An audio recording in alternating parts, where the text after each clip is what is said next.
1944 দ্বিতীয় বিশ্বযুদ্ধের শেষ দিকে জাপানি সৈনিক হিরো ওনোডা তার ক্যাপ্টেনের আদেশ অনুযায়ী ফিলিপাইনের লুবাং দ্বীপে যুদ্ধের জন্য ক্যাম্পিং করেন। তাকে বলা হয়েছিল যুদ্ধ শেষ না হওয়া পর্যন্ত কখনো আত্মসমর্পণ করবে না। 1945 সালে যখন যুদ্ধ শেষ হয়ে যায়, ওনোডা তা জানতে পারেনি।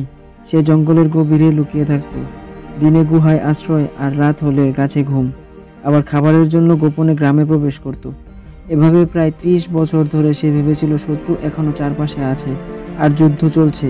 গ্রামের অনেকে তাকে বোঝানোর চেষ্টা করেছিলেন যে যুদ্ধ শেষ হয়ে গিয়েছে, কিন্তু সে বিশ্বাস করেনি, বরং ভাবত এগুলো সবই ফাঁদ।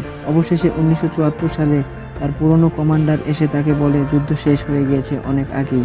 এটা শোনার পর সে তার হাতের অস্ত্র ফেলে দেন আর 29 বছর পর পুরস্কার হাতে নিয়ে একটি কথাই বলেন যে আমি শুধু আমার শপথ রক্ষা করেছি। ভিডিওটি তথ্যমূলক মনে হলে চ্যানেলটিকে সাবস্ক্রাইব করে পাশে থাকবেন।